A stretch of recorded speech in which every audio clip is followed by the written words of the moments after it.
Hello दोस्तों, तो कैसे हैं आप सभी। आई होप कि आप लोग बहुत ही अच्छे होंगे। आज फिर से क्लास 10th एनसीईआरटी मैथ्स की बहुत ही महत्वपूर्ण प्रश्न लेकर आए हैं। एक बार जरूर देखिए। चलिए तो प्रश्न को सॉल्व करते हैं। देखिए प्रश्नावली 3.3 में दिया हुआ है। देखिए क्वेश्चन नंबर 3 का 5 नंबर प्रश्न में देखिए, यदि किसी भिन्न के अंश और हर दोनों में 2 जोड़ दिया जाए। क्या? यदि किसी भिन्न के अंश और हर दोनों में 2 जोड़ दिया जाए तो वह 9/11 हो जाती है। कितना हो जाती है? 9/11 हो जाती है।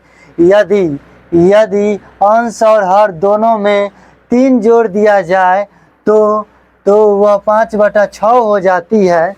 5/6 हो जाती है। तो वह भिन्न ज्ञात कीजिए।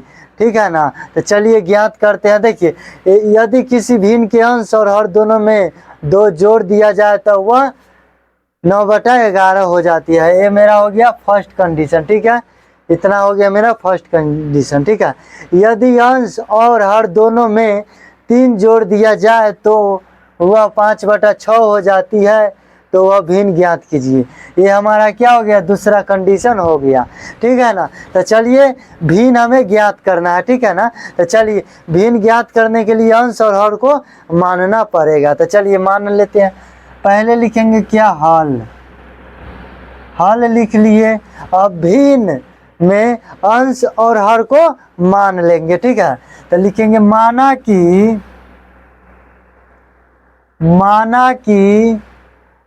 अंश बराबर क्या? x मान लेंगे। अंश को हमने क्या मान लिए? x मान लिए। तथा हर को क्या मान लेंगे? तो y मान लेंगे। ठीक है, अंश को x मान लिए, हर को y मान लिए। ठीक है, तो लिखेंगे तो भिन्न बराबर क्या होता है? भिन्न बराबर क्या होता है? तो अंश बटा हर होता है। क्या होता है? अंश बटा हर होता है। तो हमें क्या ज्ञात करना है? तो भिन्न ज्ञात करना है। ठीक है ना। तो भिन्न क्या होता है? अंश बटा हर होता है। बराबर अंश को क्या माने हैं? x माने हैं। और हर को क्या माने हैं? तो y माने हैं। ठीक है, तो अब लिखेंगे इसलिए प्रश्न से। ठीक है, अब देखिए यदि किसी भिन्न के अंश और हर दोनों में 2 जोड़ दिया जाए, यानी अंश में भी 2 जोड़ दिया जाए और हर में भी 2 जोड़ दिया जाए। तो चलिए जोड़ते हैं। देखिए x + 2 कर देंगे। हर में जोड़ दिए, नहीं अंश में जोड़ दिए। ठीक है, अब हर में भी जोड़ देंगे। ठीक है, y + 2। देखिए अंश में भी 2 जोड़ दिए और हर में भी 2 जोड़ दिए। बराबर कितना हो जाता है? वह तो 9/11 हो जाता है। कितना हो जाता है? 9/11 हो जाता है। हमारा फर्स्ट कंडीशन क्या हुआ? सॉल्व हो गया। अब इसको करते हैं सॉल्व। देखिए इसको हल कर देते हैं। ठीक है, तो इसको कीजिए, क्रॉस गुना कर दीजिए। तो x + 2 इंटू क्या हो जाएगा? 11 बराबर क्या हो जाएगा? y + 2 इंटू क्या हो जाएगा? तो 9। क्या हो जाएगा? 9। क्रॉस गुना कर दिए। ठीक है, क्रॉस गुना कर दिए। इसको इससे और इसको इससे गुना कर दिए। ठीक है, तब कर दीजिए 11 गुने x क्या हो जाएगा? 11x + 11 दूना 22 बराबर 9y प्लस कितना हो जाएगा? 9 दूना 18। अब देखिए 11x, अब देखिए इधर 9y प्लस का है, इधर आएगा तो माइनस का 9y बराबर 18। इधर प्लस 22 है, उधर जाएगा तो माइनस का 22। तो अब देखिए 11x - 9y बराबर कितना हो जाएगा? तो 18 4 22 होता है। तो माइनस कितना हो जाएगा? 4, क्योंकि माइनस का ज़्यादा है। हमारा समीकरण 1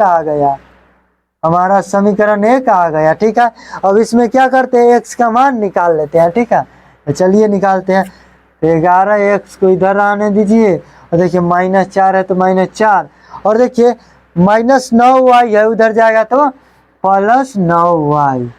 ठीक है, तो x बराबर क्या हो जाएगा? -4 + 9y बाई कितना हो जाएगा? 11। हमारा x का मान क्या हुआ, आ गया। देखिए यहाँ 11 गुना में था, उधर गया तो भाग में हो गया, ठीक है। अब लिखेंगे, ये तो हमारा x का मान आ गया। अब हमारा पहला कंडीशन, पहला समीकरण आ गया, ठीक है। अब दूसरा समीकरण ज्ञात करते हैं, ठीक है। तो लिखेंगे क्या, पुनः, नहीं तथा लिखते हैं, क्या, तथा, तथा, ठीक है। अब देखिए दूसरा कंडीशन क्या है हमारा, तो यदि अंश और हर दोनों में 3 जोड़ दिया जाए, तो जोड़ दीजिए, x + 3 हो जाएगा और y + 3, दोनों में हम क्या जोड़ दिए, तो 3 जोड़ दिए, ठीक है ना। 3 जोड़ दिए तो वह कितना हो जाता है, तो 5/6 हो जाता है। कितना हो जाता है, 5/6 हो जाता है, ठीक है। अब इसको भी क्रॉस गुना कर दीजिए, तो देखिए कितना होगा, 6x हो जाएगा प्लस 36 18 बराबर कितना हो जाएगा, 5y + 5 तिया 15, ठीक है। क्रॉस गुना कर दिए, ठीक है ना, ठीक है। तो देखिए 6x हो जाएगा, इधर 5y है प्लस का, इधर आएगा तो -5y बराबर कितना हो जाएगा, 15। अब देखिए प्लस का 18 है, उधर जाएगा तो माइनस का 18। तो अब देखिए 6x - 5y बराबर कितना हो जाएगा, माइनस का 18 है और प्लस का 15 है, यानी माइनस का ज़्यादा है। तो 18 में से 15 जाएगा तो कितना बचेगा, -3। हमारा समीकरण 2 आ गया। क्या हुआ, हमारा समीकरण 2 भी आ गया, ठीक है। अब लिखेंगे, अब समीकरण 2 में x का मान रखने पर, तो क्या करेंगे, उससे पहले इसको मिटा देंगे, ठीक है। चलिए इधर मिटा देते हैं। समीकरण 2 कितना था, समीकरण 2 को नहीं, 1 को नहीं मिटाना है, ठीक है। देखिए समीकरण 1 कितना था, 11x - 9y बराबर कितना था, तो -4 था, ठीक है। कितना था, 11x - 9y बराबर -4 था, ठीक है। ये हमारा समीकरण 1 था, ठीक है। अब लिखेंगे, अब समीकरण 2 में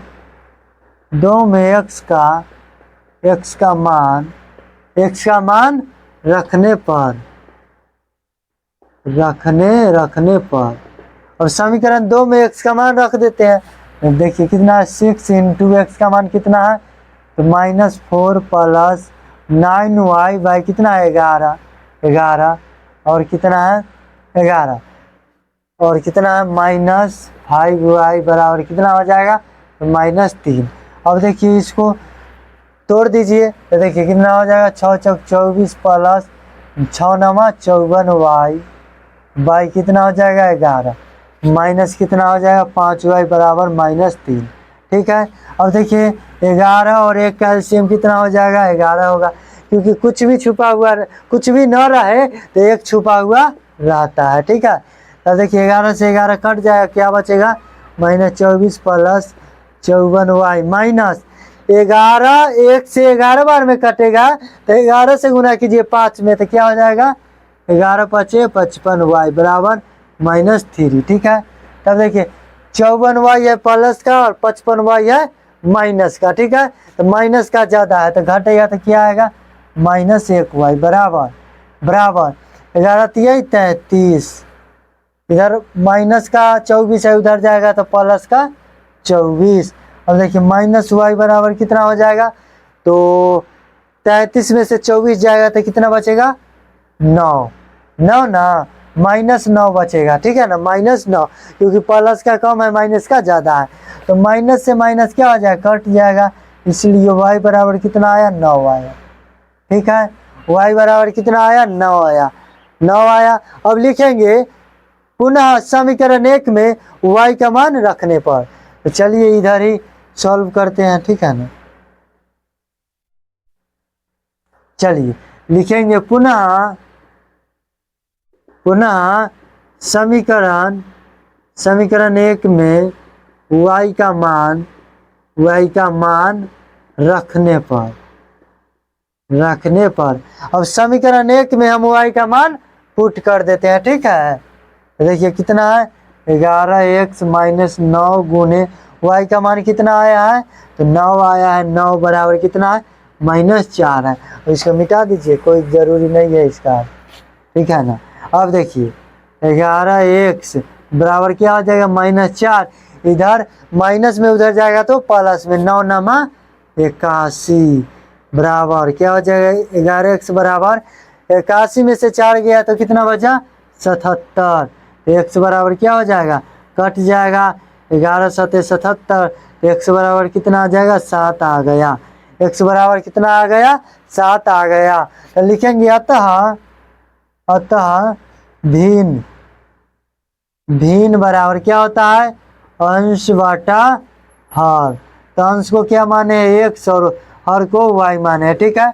x कितना आया है, 7 आया है, और y कितना आया है, 9 आया है। यही हमारा क्या हो गया, आंसर आ गया, कितना, 7/9। हमारा प्रश्न अच्छे से सॉल्व हो गया, ठीक है ना। अगर वीडियो अच्छा लगा हो तो लाइक करें, सब्सक्राइब करें और शेयर जरूर करें। धन्यवाद।